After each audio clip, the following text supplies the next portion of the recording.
কেউ যদি মনে করে যে না রাজনীতি অসুবিধা কি আছে, গেলে তো আমার অনেক সুযোগ সুবিধা হবে, এই হবে, সেই হবে। সেসব চিন্তা করে যদি কেউ যায়, এটা মোটেই উচিত হবে না কিন্তু। হয়তো এমনই সিচুয়েশন থাকতে পারে বা এমন সিচুয়েশন নাও থাকতে পারে। এমন হতে পারে ওর ভবিষ্যৎটা আ খুব লম্বা নাও হতে পারে। It's a matter of just like that. কারণ এত বাজেভাবে বিসিবি চলছিল যে ওভারনাইট এটাকে বদলে ফেলা যায়।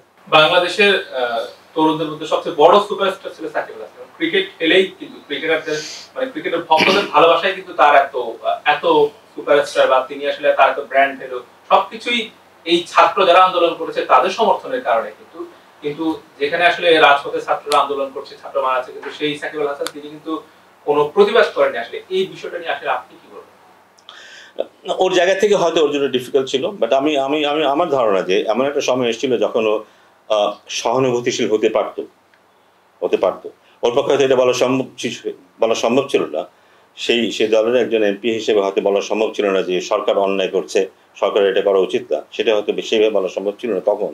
কিন্তু সহানুভূতিশীল হতে কিন্তু আ আ হওয়ার ক্ষেত্রে কোনো অসুবিধা ছিল না কিন্তু। সেটা সে হতে পারত।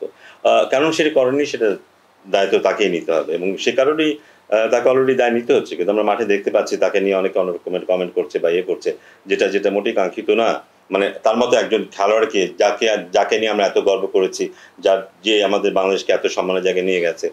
তার কারণেই তাকে এইটা পোহাতে হচ্ছে। ডেফিনিটলি তার কারণেই তাকে এটা ফেস করতে হচ্ছে। সো হি হ্যাজ আর্নড ইট। এখানে কিছু বলার নেই। হি হ্যাজ আর্নড ইট। এটা মানুষের রিঅ্যাকশনটা, মানুষের রেসপন্স বা মানুষের রিঅ্যাকশনটা খুবই স্বাভাবিক। আমরা যে অবস্থা দেখতে পাচ্ছি আসলে মানুষের তার উপর যে ক্ষোভ, ফেসবুকে পোস্ট করা হচ্ছে সাকিব আল হাসান যেদিন আসলে বিদেশ থেকে দেশে ফিরবেন, বিমানবন্দরে তাকে আসলে ঘেরাও করা হবে কিংবা যে পরিস্থিতি তৈরি হয়েছে তিনি মাঠে খেলতে নামলে সেখানে মানুষ আক্রমণ করে। ঠিক এই অবস্থায় আসলে সাকিব আল হাসানের ক্যারিয়ারটা কতটা ভুক্তভোগী, তিনি আবার দেশে ফিরতে পারবেন কিনা, জাতীয় দলে নেক্সট সিরিজ আছে কিভাবে কন্টিনিউ করবেন, আসলে তার ক্রিকেটের ভবিষ্যৎটা কি? না এটা তো ডিপেন্ড করবে যে মানে প্রত্যেকটা দিন গেলে হয়তো কখনো হয়তো এমনই সিচুয়েশন থাকতে পারে বা এমন সিচুয়েশন নাও থাকতে পারে। মানুষের মনের মধ্যে পরিবর্তন আসতে পারে। সেটার উপর ডিপেন্ড করবে কিন্তু ওর ভবিষ্যৎটা। যদি মানুষ আল্টিমেটলি মানুষের কাছ থেকে সহানুভূতি পায়, কারণ কারণ আমরা জানি ও যদি পরপর দুইটা সেঞ্চুরি করে অনেকের মন বদলে যাবে কিন্তু। না বাংলা ও মানে আমরা এরকমই। আমরা এমনই আবেগপ্রবণ। সো বাট নাও হতে পারে। সেরকম নাও হতে পারে। সবার অনুভূতিটা খুব ইম্পর্টেন্ট যে উইথ ডেইজ মানুষ কিভাবে রিঅ্যাক্ট করে সেটার উপর ডিপেন্ড করবে কিন্তু। এটা বলে দেওয়া খুব মুশকিল যে ওর ভবিষ্যৎটা কি। এমন হতে পারে ওর ভবিষ্যৎটা আ খুব লম্বা নাও হতে পারে। ক্রিকেট ফিউচারটা খুব লম্বা নাও হতে পারে। বাংলাদেশের দুজন ক্রিকেটার খুব জনপ্রিয় ছিল, বলা যায় যে বাংলাদেশের ক্রিকেট ইতিহাসে সবচেয়ে জনপ্রিয় মাশরাফি বলতে সাকিব আল হাসান। দুজনের রাজনীতির সঙ্গে যুক্ত হয়েছেন, এমপি হয়েছেন, কিন্তু একটা এই আন্দোলনে বা এই সরকার পতনের মাধ্যমে তাদের পরিণতিটা আমরা দেখতে পাচ্ছি। নেক্সট অনেক ক্রিকেটার আছে তারাও হয়তো রাজনীতিতে যুক্ত হবেন। সেই ক্রিকেটার উদ্দেশ্যে কি বলবেন তারা তো এই পরিণতিটা দেখছে? আপনি যেহেতু ক্রিকেটারদের গুরু, আপনার অভিভাবক, সবকিছুতে আপনার পরামর্শ কাম্য, সেই জায়গায় তাদেরকে কি পরামর্শ? না ক্রিকেটার বা রাজনীতির ব্যাপার না। মানুষ যখন একটা পর্যায়ে যায় তার একটা সোশ্যাল রেসপন্সিবিলিটি জন্মায় কিন্তু। সেটা রাজনীতি করুক বা না করুক, আ ক্রিকেটার হিসেবে কিন্তু একটা সোশ্যাল রেসপন্সিবিলিটি জন্মায় কিন্তু। সেটা মনে রাখা দরকার। রাজনীতি যদি করতে চায়, হ্যাঁ, খেলাধুলা শেষ করে রাজনীতি করতে পারে। মানুষের জন্য কিছু করার যদি ইচ্ছা থাকে, তার সুযোগ থাকে সেটা সে করতে পারে। কাজটা খুব কঠিন। বাট কেউ যদি মনে করে যে না রাজনীতি অসুবিধা কি আছে, গেলে তো আমার অনেক সুযোগ সুবিধা হবে, এই হবে, সেই হবে। সেসব চিন্তা করে যদি কেউ যায়, এটা মোটেই উচিত হবে না কিন্তু। মানুষের জন্য যদি কেউ কিছু করতে চায়, অনলি দেন এটা বোধহয় করা উচিত। এবং আমার মনে হয় যে একটা এক্সাম্পল কিন্তু সেট হয়ে গেছে এবার কিন্তু। তাই না? এই যে আমাদের ছেলেরা বা মেয়েরা যা করলো গত ১ মাসে, জুলাই মাসে এবং আগস্টের ১ম সপ্তাহে, এটাতে বোধহয় একটা ট্রেন্ড সেট হয়ে গেছে কিন্তু। একটা স্ট্যান্ডার্ড সেট হয়ে গেছে কিন্তু। যে মানুষের জন্য কিছু করা আর মানুষের জন্য কিছু না করার মধ্যে যে পার্থক্যটা কোন জায়গাটায়, এই ট্রেন্ডটা কিন্তু সেট হয়ে গেছে। বিসিবির আসলে ভবিষ্যৎটা কি দেখছেন? যেটা আসলে একটা টালমাটাল অবস্থা চলছে। আমার মনে হয় নতুন একটা কমিটি ফর্ম হয়ে গেলে যদি হয়, কারণ এখানে অনেক লিগ্যাল ইস্যু আছে, আইসিসির আইন কানুনের ব্যাপার আছে, নতুন ইয়ে করতে গেলে কিছু বাধা থাকতে পারে, সেগুলি বাধা যদি পেরোনো যায় তাহলে যদি নতুন একটা কমিটি আসে এবং সেখানে যেটা আমি বললাম যে সেই ধরনের মানুষজন থাকে, ডাইনামিক পার্সোনালিটিস থাকে, যাদের ব্যক্তিগত কোনো চাওয়ার ব্যাপার থাকবে না, যোগ্য মানুষ, এরকম যদি আসে, it's a matter of just like that. কারণ এত বাজেভাবে বিসিবি চলছিল যে ওভারনাইট এটাকে বদলে ফেলা যায়। ওভারনাইট এটাকে বদলে ফেলা যায়, কিন্তু ওভারনাইট কিন্তু আসলেই বদলে ফেলা যায়। আমরা দুদিনই দেখেছি ঢাকা শহরের রাস্তাঘাটের কি অবস্থা। চাইলে ওভারনাইট অনেক কিছু বদলে ফেলা যায়, মানুষের মধ্যে যদি সেই আকাঙ্ক্ষা থাকে, ইচ্ছা থাকে, ওভারনাইট অনেক কিছু বদলে ফেলা যায়। তো আমি সেরকম আশা করি যে ওরকম একটা কমিটি যদি হয়, ডেফিনেটলি ক্রিকেট বোর্ডকে খুব দ্রুত ঠিক ডাইরেকশনে নিয়ে আসা যাবে সম্ভব। ক্রিকেট বোর্ডের সংস্কারের জন্য, বাংলাদেশের ক্রিকেট অবকাঠামো সংস্কারের জন্য আপনি যেহেতু ক্রিকেটের সঙ্গে ছিলেন, রুট লেভেল থেকে একদম সবকিছু জানেন, আপনি আসলে কি রূপরেখা দেবেন যে আসলে কিভাবে আগানো উচিত, কিভাবে আগালে ক্রিকেটটা আসলে সঠিক জায়গায় বা ভালো উন্নতি করতে পারবে? না, আমাদের সুবিধার দিক থেকে যদি দেখি, ফ্যাসিলিটির দিক দিয়ে যদি দেখি, একেবারে কিছুই নেই।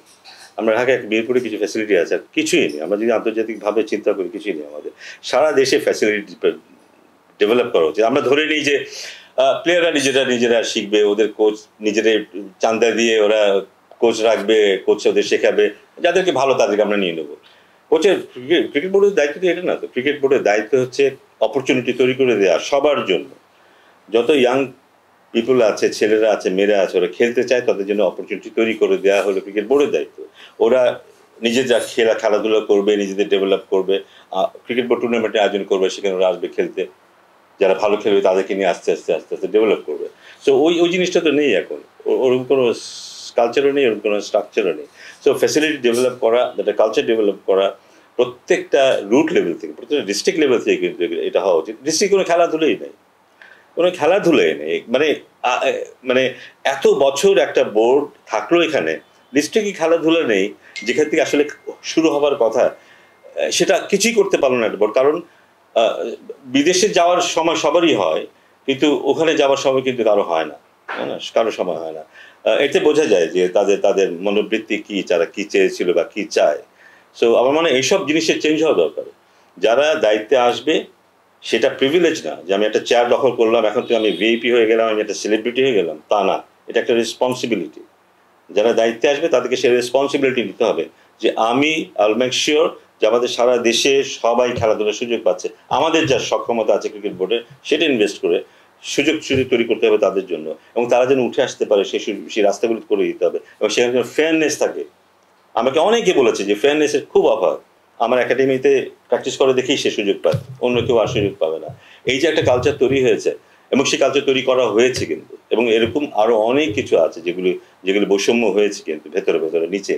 সো এগুলি সব দূর করতে হবে, এবং একটা পরিবেশ তৈরি করতে হবে যেখানে সবাই মন খুলে নিজেদেরকে এক্সপ্রেস করতে পারবে, খেলতে পারবে, পারফর্ম করতে পারবে। এবং there is no reason why not Bangladesh 1 বছর, 1.5 বছর, 2 বছরের মধ্যে আমরা একটা ডিফারেন্ট বাংলাদেশকে দেখবো। যখন ছাত্র আন্দোলন চলছিল তখন বৃষ্টি হোক ঝড় হোক আপনি মাঠে ছিলেন এবং সেই মানববন্ধনে দাঁড়িয়েছিলেন, সেখানে দাঁড়িয়েছিলেন। এই চিন্তাটা কখন আসলো যে তাদের পাশে দাঁড়াতে হবে, তাদেরকে সাহায্য করতে হবে? না, শুরু থেকেই আমি সহানুভূতিশীল ছিলাম, কারণ যে আন্দোলনটা একটা যৌক্তিক আন্দোলন, এবং আমারও মনে হয়েছে যে কোটার যে ব্যবস্থাপনাটা চলছিল, বা যেটা সম্ভাবনা আছে আবার নতুন করে অ্যাপ্লাই হবার, সেটা যুক্তিসঙ্গত না। মেধাবী মানুষরা সুযোগ পাচ্ছে না, এবং শুধু যে কোটার কারণে তাই নয়, যে স্বৈর শাসনের সময় আমরা দেখেছি নিজেদের লোকজনদেরকে প্রমোট করা, প্রেফার করা, সেটার একটা কালচার তখন চলছিল, কিন্তু সব দিক দিয়ে কিন্তু বঞ্চিত হচ্ছিল যারা মেধাবী তারা। সে কারণে এটা খুব যৌক্তিক একটা আন্দোলন ছিল। সে কারণে প্রথম থেকে আমি এদের সাথে ছিলাম, সহমর্মিতা ছিল, এবং সেটা লিমিটেড ছিল ফেসবুকেই। কিন্তু যেদিন ওদের বুকে গুলি ছোড়া হলো এবং মারা গেল 6 জন, সেদিন আমি খুব ডিস্টার্ব হয়েছিলাম, এবং তারপর থেকে আমি ভাবছিলাম আস্তে আস্তে যে এটাতে আরো ইনভলভ হতে হবে। সো গ্র্যাজুয়ালি আমার ফেসবুকের প্রেজেন্সটা আরো স্ট্রং হওয়া শুরু করলো, এবং যখন এটা একদম লিমিট ক্রস করলো অগস্টে একেবারে শুরু থেকেই, তখন আর না পেরে মাঠে নামতে হলো, মাঠে নামলাম। কারণ ওদের একটা কথা আমার খুব লেগেছিল, সেটা হচ্ছে যে ওরা যখন 18-20 বছর বয়সে নিজের মৃত্যুকে আলিঙ্গন করার জন্য রাজি হচ্ছে, মাঠে নামছে, সামনে একটা এত বড় একটা জীবনকে রিস্কের মধ্যে ফেলে, সেখানে আমাদের জীবন আর কতটুকু বাকি আছে, 5 বছর 7 বছর। সো আমার মনে হয় সেটা খুব খুব স্বার্থপরের মতো হয়ে যায় যদি আমি ঘরে বসে থাকি এবং ওদেরকে রাস্তায় একা ফেলে দিই। সেই মানসিকতা থেকে কিন্তু আমার বাইরে যাবা, এবং আমার মনে হচ্ছে আমি বাইরে গেলে হয়তো আমাদের মতো মানুষরা যদি বাইরে যায়, বড়রা যদি বাইরে যায়, প্যারেন্টসরা যদি বাইরে যায়, এইটা হয়তো মুভমেন্টটা ওদের জন্য আরো সহজ হবে। সেটা মাথায় নিয়ে অ্যাকচুয়ালি বাইরে বেরিয়ে পড়া।